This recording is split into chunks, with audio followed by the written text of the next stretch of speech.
Téléspectateurs de la radio et télévision Tambara, vous pouvez désormais suivre votre chaîne de télévision préférée Tambara sur le satellite Badrsat 7, angle 26 degrés Est, fréquence 11010, polarisation verticale, symbole REC 27500.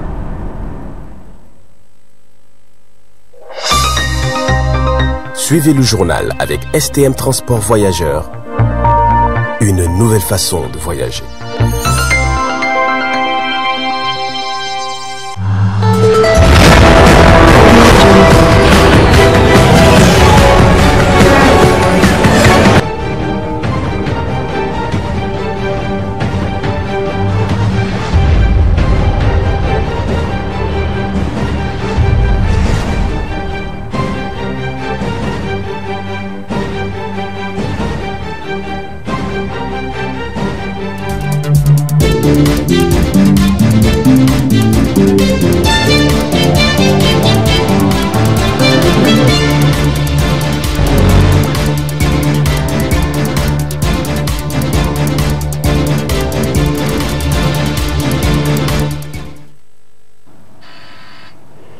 Vous êtes sur le miroir de la femme, mesdames et messieurs, bonsoir et merci d'être avec nous sur cette nouvelle page d'actualité du 3 novembre 2022. Cela dit, point de presse animé ce 3 novembre 2022 à l'hôtel Bravia de Niamey.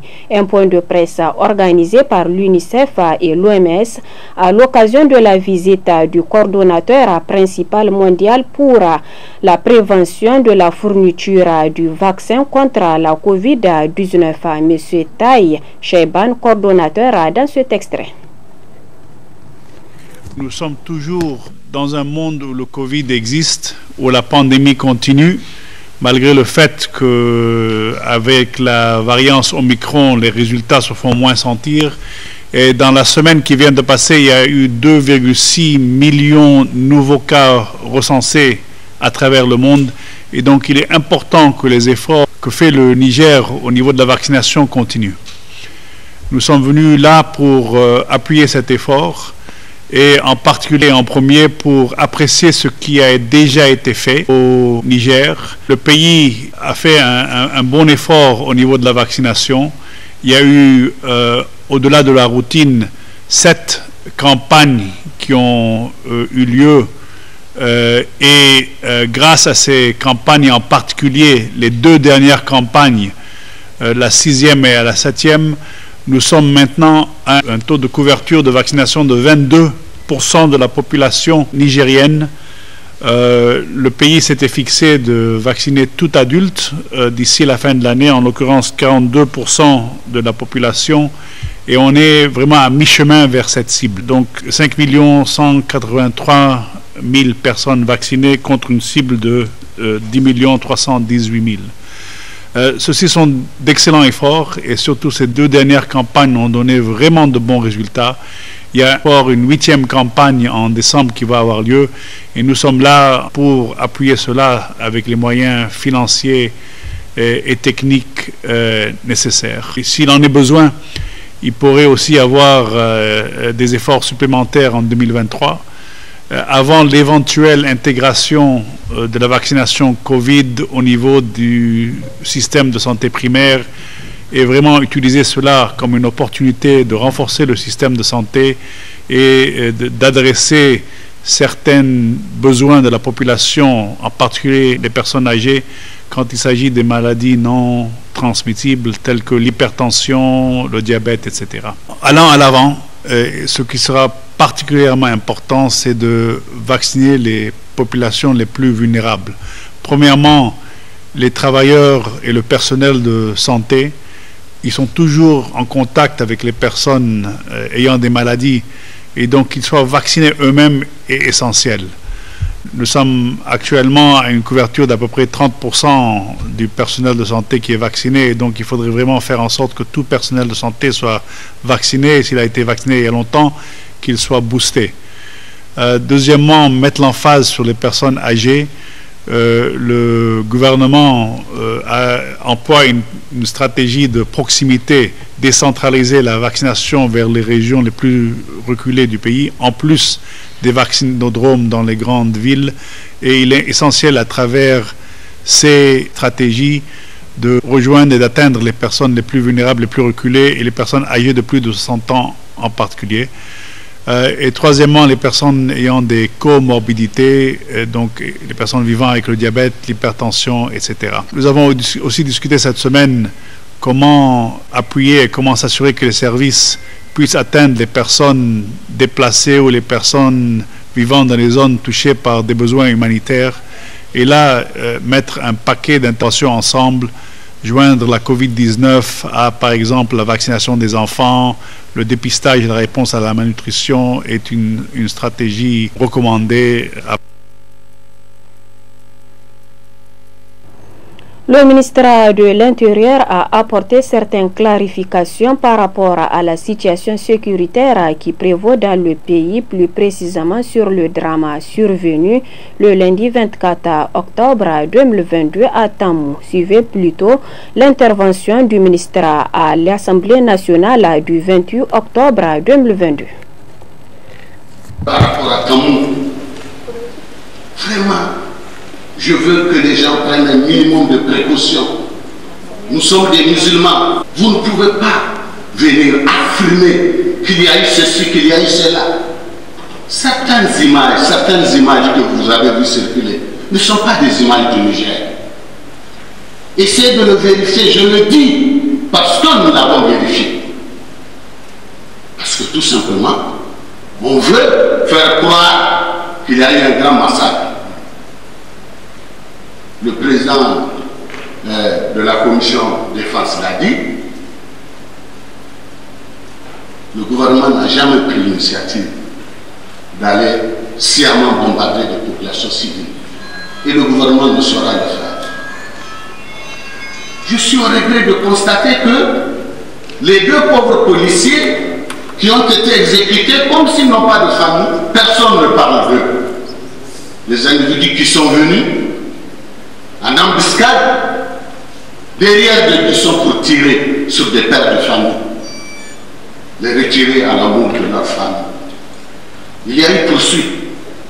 Et quand il y a eu poursuite, évidemment, et vous pouvez aller sur le terrain le vérifier, ces gens-là sont allés vers un site clandestin que le gouvernement a pris le soin de fermer depuis quelques mois. Depuis le mois de juillet, le gouvernement, le président de la République, a demandé à la ministre des Mines de prendre un arrêté pour fermer.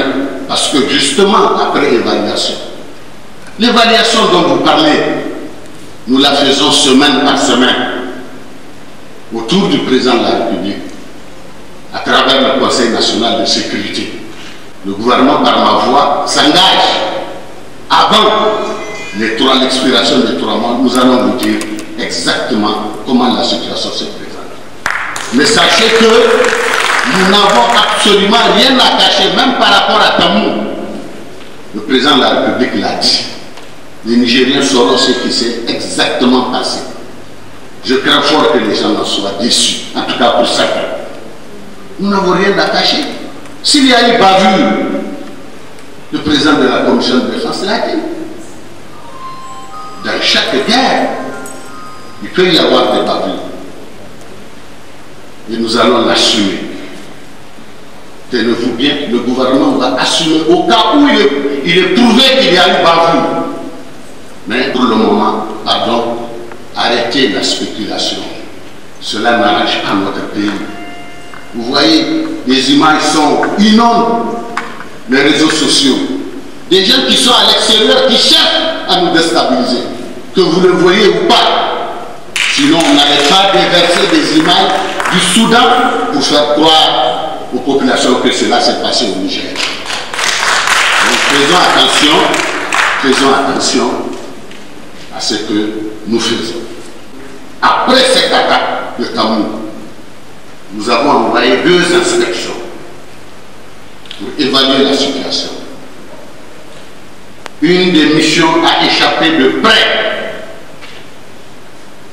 à à une explosion. Vous avez pu voir les images, le cratère que cela a causé. Des officiers de police, des commissaires de police qui étaient en route pour Tamou, parce que le président a demandé à ce qu'on envoie une mission pour aller voir exactement ce qui s'est passé. On a pu, grâce au renseignement, on a pu effectivement détecter cette mine et nous avons fait sauter. Heureusement. Donc, la situation reste encore difficile, surtout qu'il faut le reconnaître, il y a trop de complicité. Quand vous prenez une zone comme Tillabéri, ceux du département de Tillabéri savent de quoi je parle. Nous avons compris que pendant longtemps, pendant qu'on combattait les terroristes aux frontières et à l'intérieur de notre territoire, quand ils faisaient des excursions, c'était les populations civiles, dans les villages, qui étaient certains en tout cas, qui étaient leurs complices. Aujourd'hui, nous sommes en train de faire un travail dans ce cadre et nous avons constaté que dès que nous avons pu arrêter un certain nombre de complices, la situation s'est calmée. La situation est en train de se régulariser. Donc, que le gouvernement ait échoué, ce n'est pas l'avis des populations, ce n'est pas l'avis de l'opinion internationale. Vous savez là où les gens ont échoué. Vous le savez, ce n'est pas au Niger. Je suis au regret de le dire. On a échoué ailleurs, mais pas ici au Niger. Et on n'échouera pas au Niger. Une situation qui a suscité tant de réactions des parlementaires que des citoyens. Suivez plutôt. Je viens de parler des dommages collatéraux. Donc nous, on a juste dit que le peuple nigérien a besoin de savoir exactement ce qui s'est passé. Mais là, de par son intervention, on comprend effectivement que nous avions eu raison de poser cette question-là. Les gens n'ont pas quitté volontairement pour aller viser le site et bombarder. C'est des malfaiteurs qui sont rentrés là-dedans et c'est normal que ce qui est arrivé est arrivé. Sauf si ceux qui ont posé la question ont des suspicions en bas, auquel cas ils nous donnent clairement. L'Assemblée nationale a régulièrement été saisie de demandes de prolongation de l'état d'urgence, notamment dans la région de Tillabéri, dans la région de Difa et dans certains départements de la région de Tawa. De la même manière, l'Assemblée a régulièrement rappelé au gouvernement que la déclaration de l'état d'urgence et la mise en œuvre de mesures qui sont inhérentes à cet état ne dégrade pas le gouvernement de l'obligation de rendre compte de ce qui se passe dans le cadre de cette opération. On a interdit la circulation des motos dans ces zones, on a fermé les stations d'essence, on a fermé les marchés, et malgré tout, les groupes armés terroristes continuent à utiliser ces motos à 10, 20, 200 et continuent à s'approvisionner en carburant. Et il y a par exemple les explosifs continuent à attirer le vent des routes. Donc il est vraiment normal que la population de ces régions-là et la population régionale et nous, les représentants de cette population-là, qu'on demande des comptes pour nous expliquer ce qui se passe. Il y a nécessité que le gouvernement rende compte à l'Assemblée nationale et au-delà de l'Assemblée, à l'opinion nationale, des impacts immédiats de ces prolongations de l'État.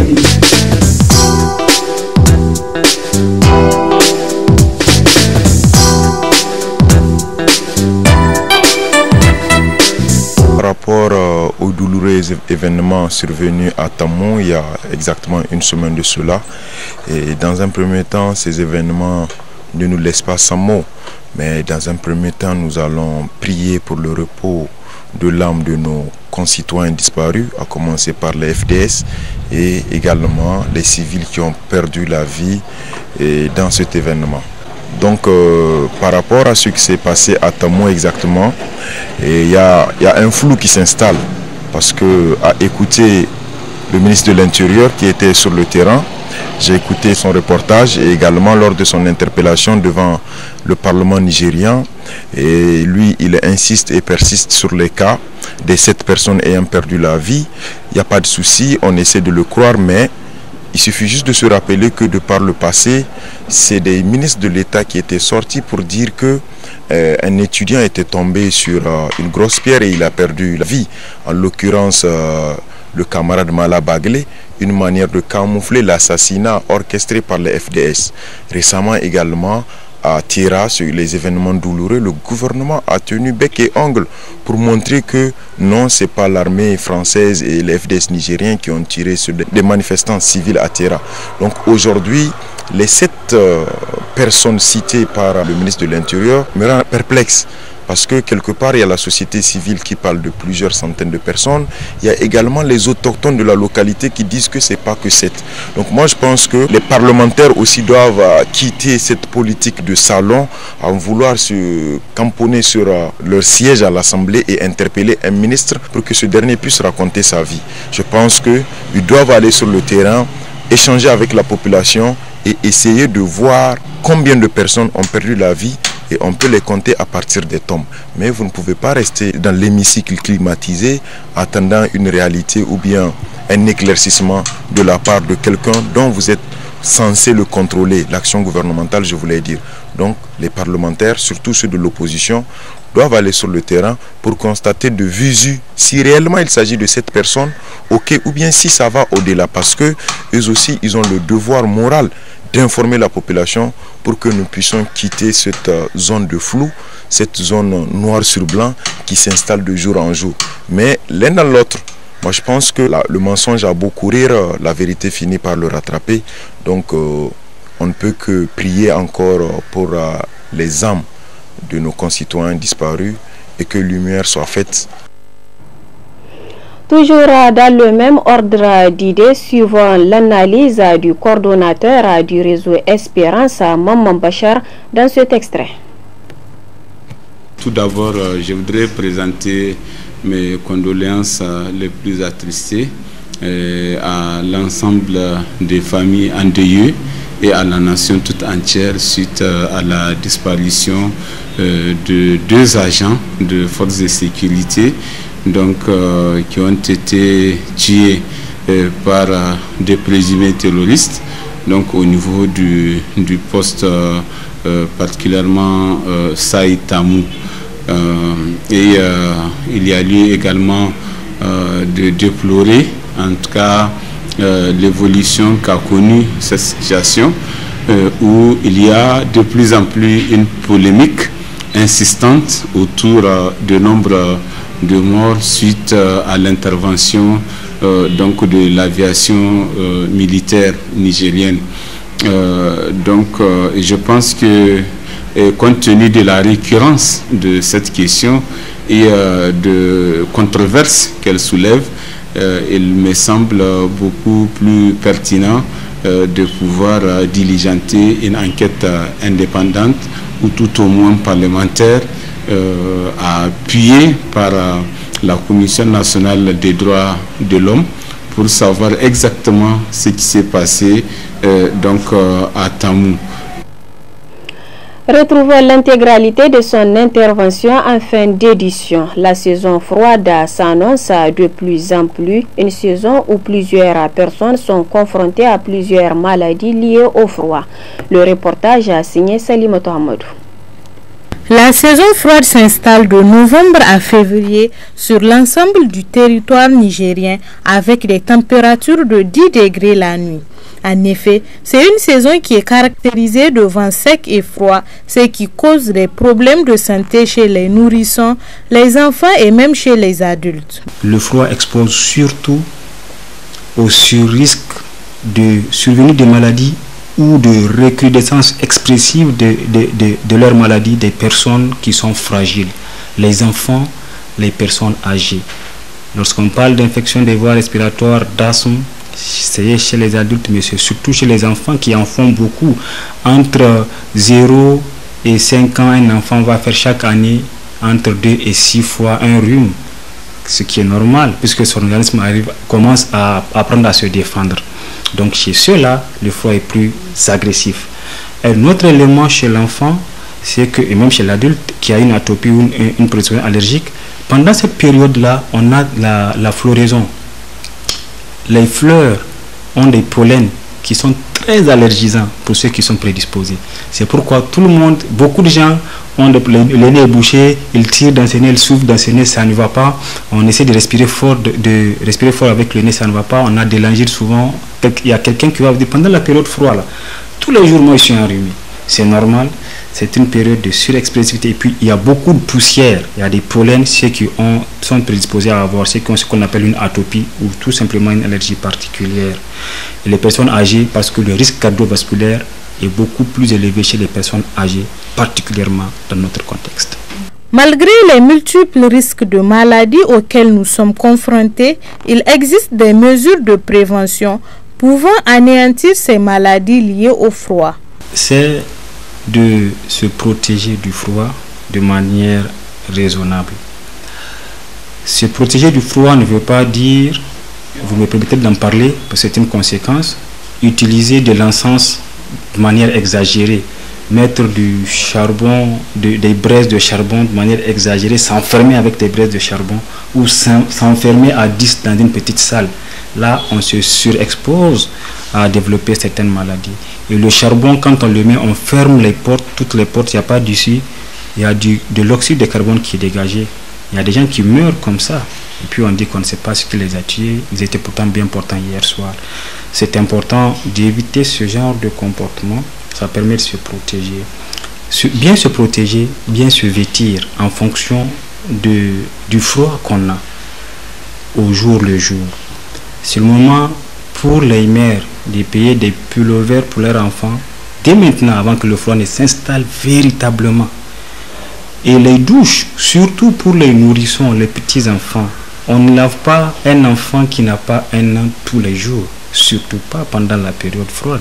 À noter que des maladies infectieuses telles que la méningite sont transmises également par la poussière du froid. Pour cela, nous devrons respecter les mesures de prévention afin d'éviter toute forme d'atteinte de certaines maladies.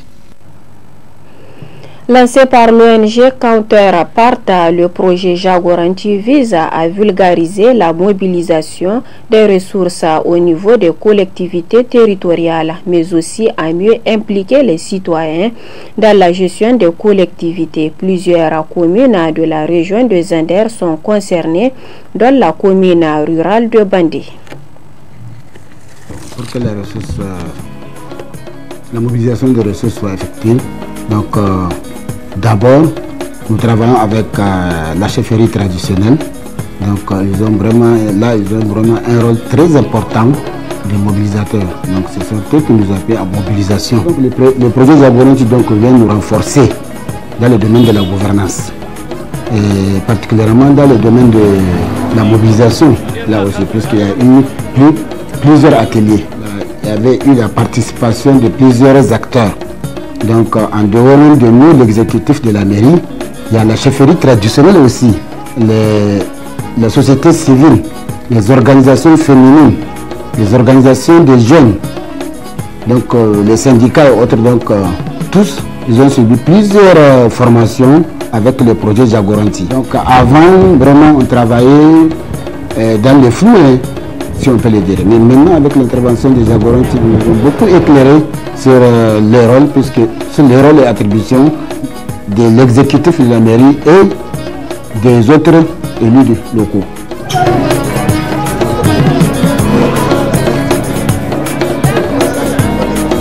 ƙungiyoyi duka wanda suka shafi hula da su ne suka gama suka ƙungiya ta CBC mu 15 daga ciki akwai biro executive mutum 6.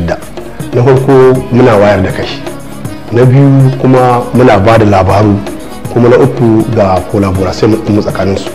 Kuma bayan an ka dubo kamar activity na cikin gari tsakanin mu, saboda mu ya zamanto kamar mu tsakiya muke, kamar mu ne intermediate tsakanin al'umma da nan magabata. Da farko akwai retention na information da wani aka zo labari wani abu amma yanzu albarkacin furo jagoranci dukkan wani abu da ka sani kai ba kallon cewa ba ko sunan meri in ka zo abin ya sauya da ka zo ka rasa tabbata da shi amma yanzu ka zo ne da ka shigo bai wanka da ka ce ina guri kaza ko me yake wakana na actuality ko ni gashi na amiri sun buga to alhamdulillah gaskiya fi su laban na kokomi kiran da zamu yi da project counterpart da mace kawai Allah ya saka da alheri wannan abubuwa da suke sanabin yashi saboda babu abin da ya muhimmanci illa renforcement da capacity kuma babu abin da ya muhimmanci illa mutum akan aikin san role and responsibility.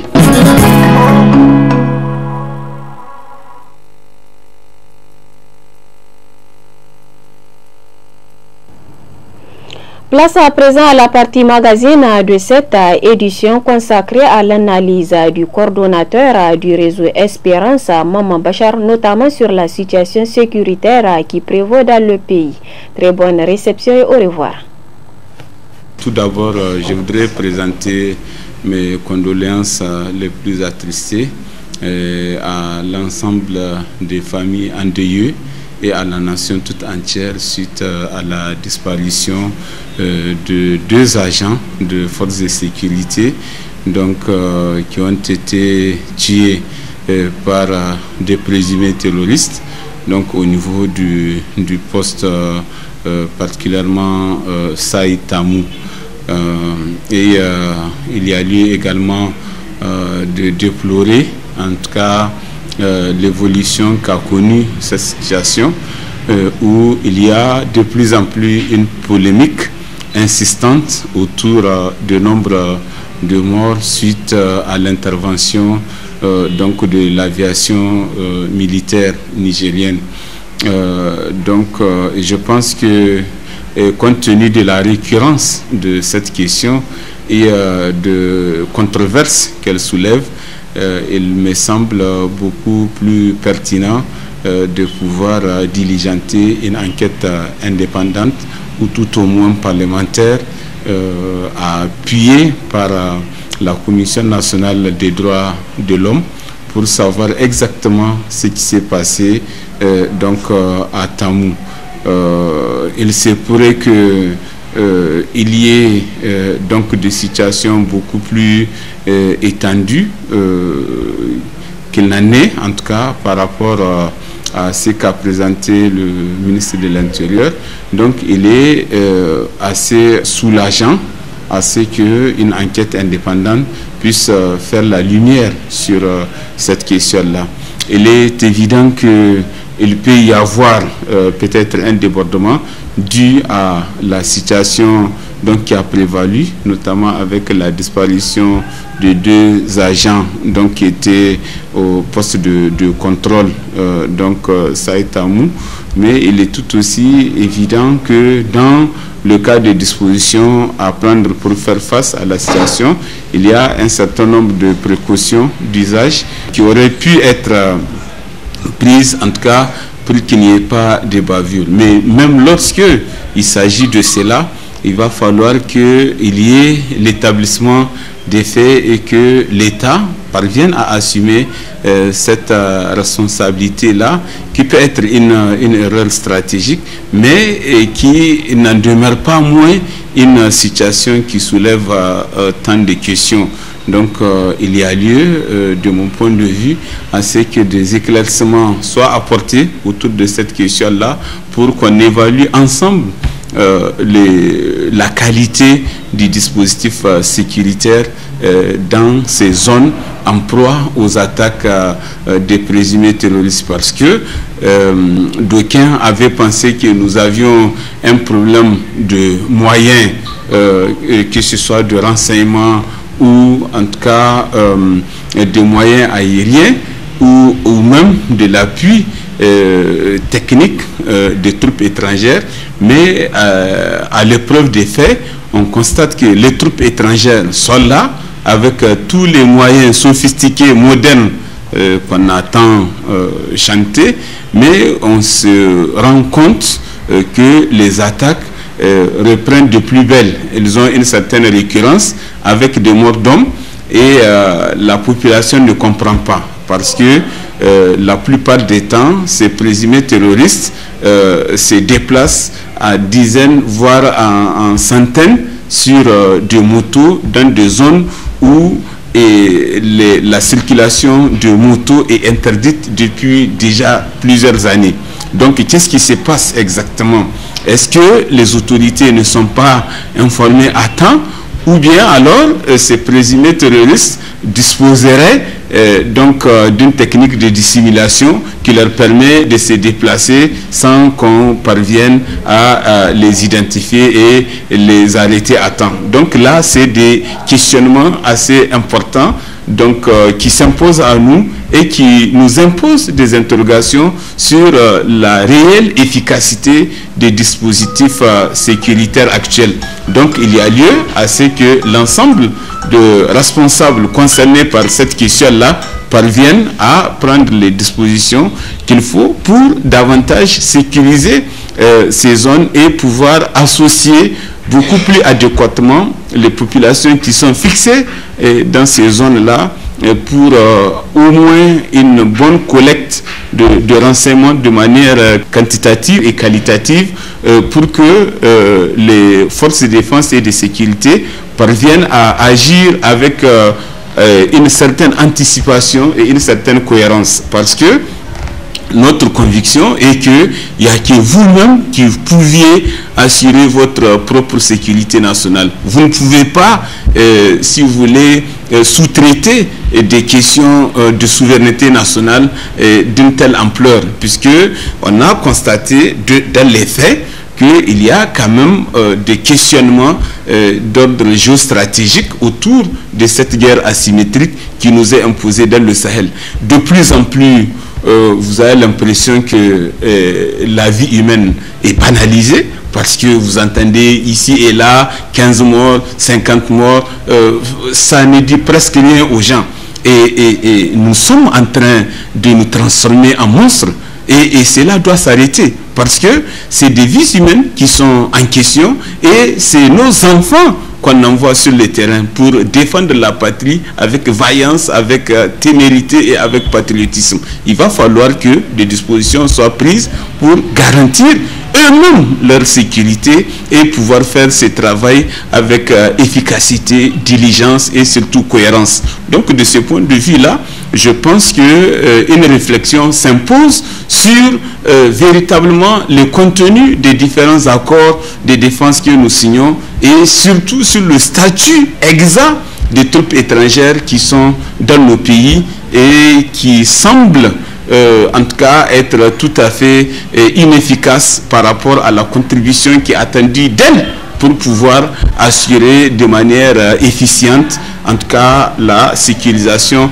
de l'ensemble du territoire. Mais un fait aberrant est que l'essentiel de ces attaques sont faites dans des zones soit uranifères, pétrolières, ou en tout cas où il y a des ressources et des matières premières qui sont enfouies dans le sol. Donc ça inquiète beaucoup parce que nous avons vu ces types de situations d'insécurité dans des pays comme l'Angola, dans des pays comme RDC Congo et bien d'autres où en tout cas les gisements et autres ressources de matières premières constituent des enjeux géopolitiques, géostratégiques qui font que finalement ces histoires d'insécurité se perpétuent parce que quelque part et sur la base justement du développement de cette insécurité-là, s'est créée une certaine, j'allais dire, économie criminelle. Il faut le dire. Donc il va falloir que vraiment dans un élan patriotique, l'ensemble des porteurs d'obligations, notamment les parlementaires, notamment donc les acteurs de la société civile et principalement donc le gouvernement qui détermine et conduit la politique de la nation, de pouvoir s'arrêter un instant et de regarder cette question avec lucidité, avec patriotisme pour qu'il y ait en tout cas quelque chose d'efficient, d'efficace et surtout de compréhensible au niveau des populations, parce que nous ne comprenons pas, nous les citoyens de ces pays, que ces situations d'insécurité puissent persister et surtout puissent de plus en plus se généraliser à travers beaucoup de régions du pays. parce que nous constatons que dans la région de Tawa, avec Badagishiri et un peu côté Kwani, il est observé des situations de ce genre. Et du côté de Maradi, vous assistez à la même situation. Traditionnellement, Difa et Tilaberi étaient exposés depuis belle lurette par rapport à cette question-là. Donc, qu'est-ce qui justifie cet état de fait? Au moment où nous aurions dû avoir un sentiment d'une meilleure sécurisation, c'est en ce temps-là que nous avons plus de hantises, beaucoup plus de peur, beaucoup plus, en tout cas, de larmes qui coulent chaque jour autour justement des deuils qui sont sémés dans des familles. Il faut que véritablement nous puissions avoir cet élan patriotique pour que nous nous regardions en face et que nous nous disions les vérités qu'il faut pour que nous puissions au moins sur ce plan-là quand même avoir un angle de vue beaucoup plus partagé entre les citoyens de ces pays-là, et que nous sachions que aucun autre pays ne viendrait garantir notre sécurité sans qu'elle prenne en considération lui, ses intérêts à lui. Donc toutes les interventions étrangères, quelles qu'elles soient, elles sont liées à des intérêts, il ne faut pas qu'on se le cache.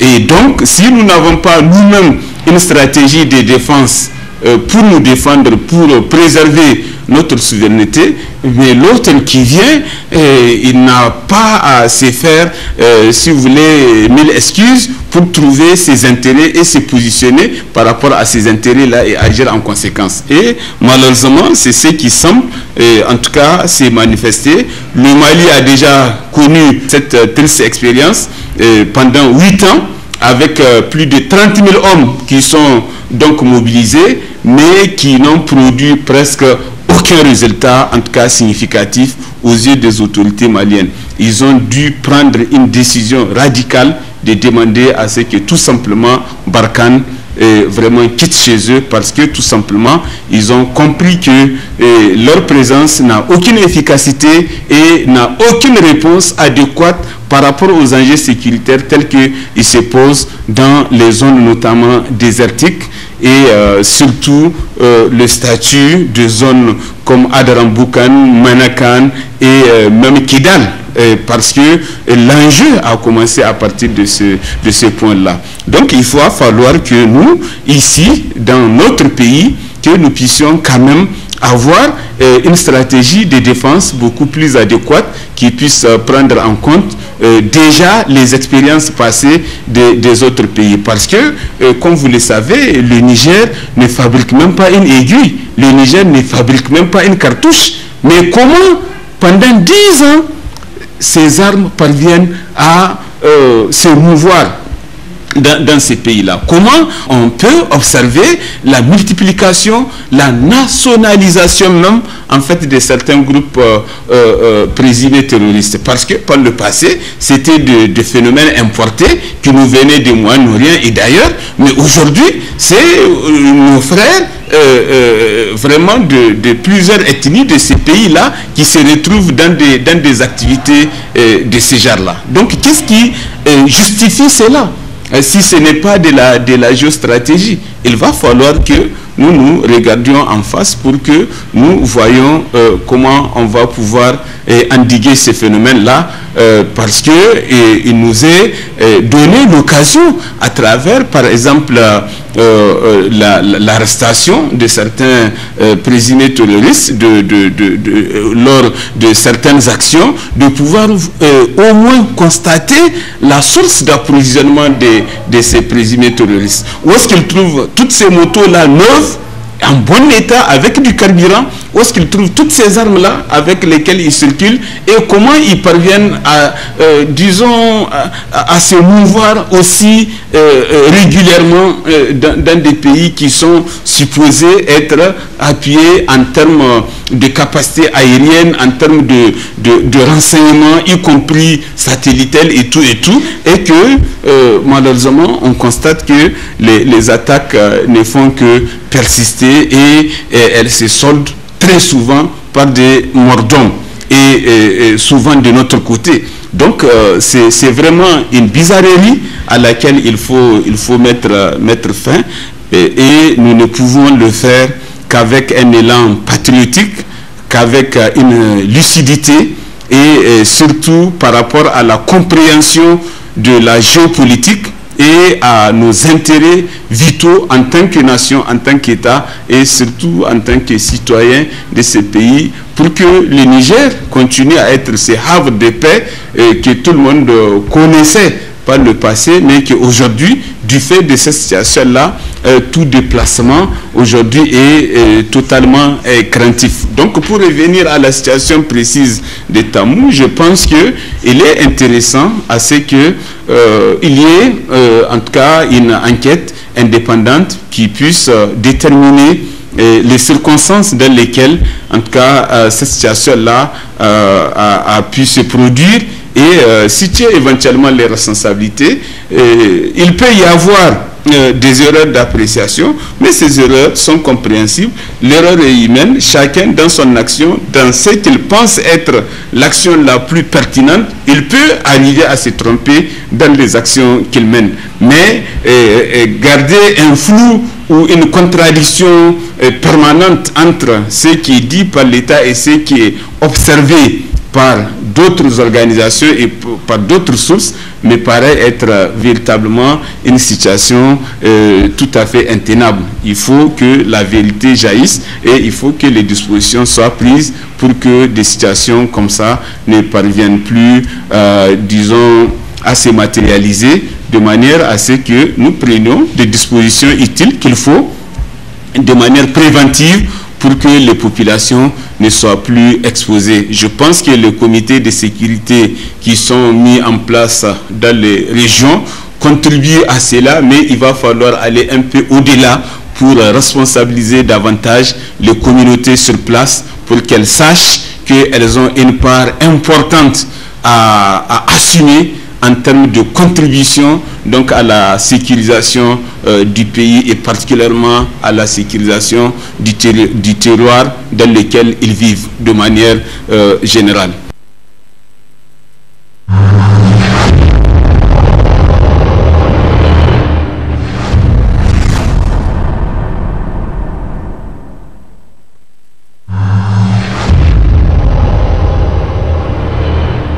Chers auditeurs et téléspectateurs de la radio et télévision Tambara, vous pouvez désormais suivre votre chaîne de télévision préférée Tambara sur le satellite BadrSat 7, angle 26 degrés Est, fréquence 11010, polarisation verticale, symbole RED 27500.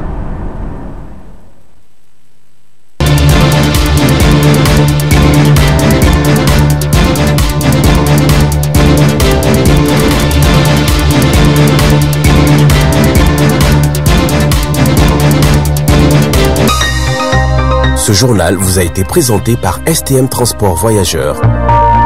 Une nouvelle façon de voyager.